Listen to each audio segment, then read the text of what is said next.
या देवी सर्वभूतेषु मां शक्तिरूपेण संस्थिता नमस्तस्यै नमस्तस्यै नमस्तस्यै नमो नमः। जय माता दी। प्रिय भक्तजनों, आज गुप्त नवरात्रि का तीसरा दिन है और गुप्त नवरात्रि के तीसरे दिन मां चंद्रघंटा की पूजा आराधना की जाती है, जो मां भगवती का तीसरा स्वरूप मानी जाती है।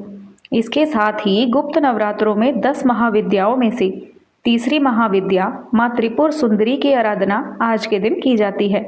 तो आज की वीडियो में आप सुनेंगे माता त्रिपुर सुंदरी और माता चंद्रघंटा की कथा। इसके साथ ही नवरात्रि के तीसरे दिन आपको किस प्रकार से पूजा आराधना करनी चाहिए, वह संपूर्ण जानकारी भी आप आज की वीडियो में जानेंगे। तो वीडियो को अंत तक अवश्य देखिएगा। सबसे पहले सुनते हैं माता त्रिपुर सुंदरी की कथा। तो माता त्रिपुर सुंदरी 10 महाविद्याओं में सबसे अधिक सुंदर मानी जाती हैं, इसलिए ही इन्हें महाविद्या त्रिपुर सुंदरी कहा जाता है। तंत्र साधना की देवी ये मानी जाती हैं। ये तीनों लोक में सबसे सुंदर होने के कारण ये त्रिपुर सुंदरी नाम से विख्यात हैं। साधु संत और महात्मा तांत्रिक अपनी साधना सिद्ध करने के लिए माँ त्रिपुर सुंदरी की ही उपासना करते हैं। देवी भागवत पुराण में कहा जाता है कि माता त्रिपुर सुंदरी के 3 रूप हैं। बाल रूप को बाला, किशोर रूप को षोडशी और यौवन रूप को ललिता कहते हैं। माता त्रिपुर सुंदरी को कामाक्षी, सताक्षी, कामेश्वरी और मीनाक्षी जैसे कई नामों से जाना जाता है। अपने 16 कलाओं के ज्ञान के कारण भी देवी त्रिपुर सुंदरी को षोडशी कहा जाता है। मार्गशीर्ष मास के शुक्ल पक्ष की पूर्णिमा तिथि को त्रिपुर सुंदरी की जयंती मनाई जाती है। पौराणिक कथा के अनुसार जब देवी सती की मृत्यु हो गई थी, तब भगवान शिव ध्यान मग्न अवस्था में रहते थे, जिसके कारण तीनों लोकों के कार्यों में रुकावटें होने लगी। तब सृष्टि के हित के लिए इंद्रदेव ने कामदेव को शिव का ध्यान भंग करने के लिए भेजा। कामदेव ने शिव जी पर फूलों का बाण चलाया, जिससे उनका ध्यान भंग हो जाए, और ऐसा ही हुआ। लेकिन जब भगवान शिव का ध्यान भंग हुआ तो वे अत्यंत ही क्रोधित हो उठे और उन्होंने अपने तीसरे नेत्र से कामदेव को भस्म कर दिया। यह देखकर तीनों लोकों में हाहाकार मच गया। उसी दौरान भगवान शिव के एक गण ने कामदेव की भस्म से एक पुरुष की आकृति बनाई और उस आकृति का नाम दिया भांड। भगवान शिव के क्रोध से बने होने के कारण भांड में राक्षसों के गुण भी थे। भांडासुर ने अपनी राक्षसी शक्तियों से स्वर्गलोक पर अत्याचार करना प्रारंभ कर दिया। तब इंद्रदेव ने नारद ऋषि से इसका उपाय पूछा और नारद मुनि ने इंद्रदेव को अपने मांस और रक्त से आद्या देवी की पूजा करने का सुझाव दिया। तब इंद्रदेव ने आद्या देवी की उपासना की। आद्या देवी ने त्रिपुर सुंदरी का रूप लिया और भांडासुर का अंत करके सभी देवताओं को मुक्ति दिलाई। कहते हैं कि तब से तांत्रिक सिद्धियों के लिए माँ देवी की साधना आरंभ हुई। भगवान शिव की नाभि पर कमल के पुष्प पर बैठी हुई देवी त्रिपुर सुंदरी की सच्चे मन से जो भी आराधना करता है, उसकी समस्त मनोकामनाएं पूर्ण हो जाती है। माँ त्रिपुर सुंदरी का मंत्र है ऐं ह्रीं श्रीं त्रिपुर सुंदरिये नमः। इस मंत्र का आप इच्छा के अनुसार 11, 51 या 108 बार माला से जाप कर सकते हैं। गुप्त नवरात्रों में माँ त्रिपुर सुंदरी की पूजा आराधना गुप्त तरीके से की जाती है। माँ भगवती दुर्गा का तीसरा स्वरूप मानी जाती है माँ चंद्रघंटा। शास्त्रों के अनुसार माँ चंद्रघंटा की पूजा आराधना करने से मनुष्य को सुख, शांति और समृद्धि की प्राप्ति होती है। ऐसा कहा जाता है कि माँ चंद्रघंटा की पूजा करने से बल में वृद्धि होती है, मनुष्य का भय समाप्त हो जाता है और इनकी पूजा से कोई भी परेशानी हो वह शीघ्र दूर हो जाती है। इसलिए नवरात्रि के तीसरे दिन माँ भगवती दुर्गा के तीसरे स्वरूप माँ चंद्रघंटा की पूजा भी अवश्य करनी चाहिए। अब सुनते हैं माँ चंद्रघंटा की पावन कथा। देवी भागवत पुराण के अनुसार प्राचीन समय में देवताओं और असुरों के बीच में लंबे समय तक युद्ध चला। असुरों का स्वामी महिषासुर था और देवताओं के स्वामी इंद्र थे। महिषासुर ने देवताओं पर विजय प्राप्त करके इंद्र का सिंहासन छीन लिया और स्वर्गलोक पर अपना आधिपत्य जमा लिया। तब सभी देवतागण ब्रह्मा, विष्णु और महेश के पास गए और वहां जाकर देवताओं ने बताया कि महिषासुर ने इंद्र, वायु, सूर्य, चंद्र आदि सभी देवताओं के अधिकार छीन लिए और उन्हें बंधक बनाकर स्वयं स्वर्गलोक का राजा बन बैठा।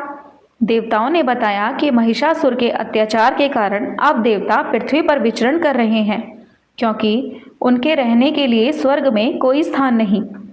यह सुनकर ब्रह्मा, विष्णु और भगवान शंकर को बहुत क्रोध आया। तीनों देवताओं के गुस्से की कोई सीमा न रही। उनके गुस्से की वजह से तीनों के मुख से एक ऊर्जा उत्पन्न हुई और देवगणों के शरीर से निकली हुई ऊर्जा उस ऊर्जा से जाकर मिल गई। यह 10 दिशाओं में व्याप्त होने लगी। तभी वहाँ एक देवी का अवतरण हुआ।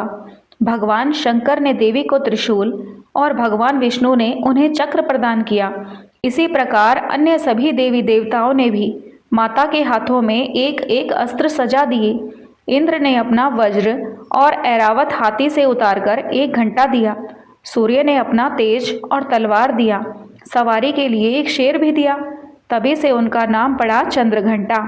अब देवी महिषासुर से युद्ध करने के लिए पूरी तरह तैयार थी और उनका विशालकाय रूप देखकर महिषासुर यह समझ गया कि अब उसका काल आ गया है। महिषासुर ने अपनी सेना को देवी पर हमला करने को कहा।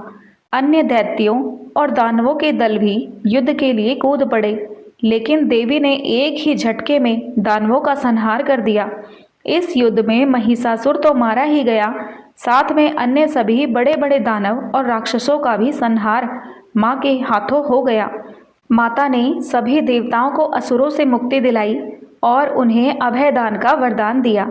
तो यह थी माँ चंद्रघंटा की कथा। तो सभी प्रेम से बोलिए माँ चंद्रघंटा की जय, महाविद्या त्रिपुर सुंदरी की जय। आइए आप जानते हैं मैया की पूजा विधि। तो सुबह जल्दी उठकर नित्य क्रियाओं से निवृत्त होकर भगवान सूर्य देव को अर्घ दीजिए। उसके बाद घर के मंदिर में जहाँ पर भी आपने माता की चौकी लगाई है वहाँ पर आकर सभी देवी देवताओं को अपने दोनों हाथ जोड़कर प्रणाम कीजिए। इसके बाद एक शुद्ध आसन डालकर चौकी के पास आप बैठ जाइए। फिर जल से शुद्धिकरण कर लीजिए। जो भी पूजा की सामग्री है उस पर जल छिड़क लीजिए। इसके बाद शुद्ध घी का एक दीपक प्रज्वलित कीजिए। दीपक प्रज्वलित करने के बाद पूजा आरंभ हो जाती है। सबसे पहले भगवान गणेश का पूजन कीजिए। उन्हें धूप, दीप, अक्षत, फूल और भोग लगाइए। इसके बाद कलश देवता का पूजन करना है। अगर आपने नवग्रह मंडल स्थापित किया है तो चौकी पर उसकी भी पूजा पंचोपचार विधि से की जाएगी। यदि आपने ज्वारे बो रखे हैं तो उसका भी पंचोपचार विधि से पूजन करना है। इस प्रकार सभी देवताओं का आह्वान करके इसके बाद माँ भगवती दुर्गा की पूजा आरंभ होगी। तो जैसा कि आप जानते हैं कि नवरात्रि का तीसरा दिन माँ चंद्रघंटा और गुप्त नवरात्रों में महाविद्या त्रिपुर सुंदरी की पूजा की जाती है। तो उन्हीं का ध्यान करते हुए हाथ में पुष्प लेकर माँ चंद्रघंटा और महाविद्या त्रिपुर सुंदरी का ध्यान कीजिए। तो गुप्त नवरात्रि में देवी त्रिपुर सुंदरी की पूजा विशेष विधि से की जाती है। सही विधि से पूजन करने से साधक को अधिक लाभ प्राप्त होता है। इसके लिए प्रातः ब्रह्म मुहूर्त में स्नान कर स्वच्छ वस्त्र धारण करें। सफ़ेद रंग के वस्त्र धारण करना इस दिन बहुत ही शुभ माना जाता है। चौकी पर सफ़ेद रंग का वस्त्र बिछाकर माँ त्रिपुर सुंदरी की प्रतिमा स्थापित करें। देवी को अक्षत, कुमकुम, पुष्प और फल अर्पित करें। माँ त्रिपुर सुंदरी को दूध से बनी मिठाइयाँ या खीर का भोग लगाएं। पूजा के दौरान ओम ऐं ह्रीं श्रीं त्रिपुर सुंदराय नमः मंत्र का 108 बार जप करें। इसके बाद माता की कथा का पाठ करें और श्रद्धा भाव से माता की आरती उतारें। पूजा के समापन पर कन्याओं को प्रसाद वितरित करें, जिससे माँ भगवती की कृपा शीघ्र ही प्राप्त होती है। माँ त्रिपुर सुंदरी को यौवन, आकर्षण और प्रेम की देवी माना जाता है। इनकी उपासना से साधक के आकर्षण और सौंदर्य में वृद्धि होती है। वैवाहिक जीवन में प्रेम और शांति बनी रहती है। सभी प्रकार के कष्ट, शत्रु बाधाएं और नकारात्मक ऊर्जा घर से दूर हो जाती हैं। व्यक्तिगत और सामाजिक जीवन में मान सम्मान बढ़ता है। धन, वैभव और समृद्धि का वरदान प्राप्त होता है। गुप्त नवरात्रि में माँ त्रिपुर सुंदरी की उपासना से व्यक्ति के जीवन में सकारात्मक ऊर्जा और सौभाग्य का संचार होता है। यह देवी न केवल भौतिक सुख संपत्ति प्रदान करती है, बल्कि साधक को आत्मिक शांति और आध्यात्मिक उत्थान का आशीर्वाद भी प्रदान करती है।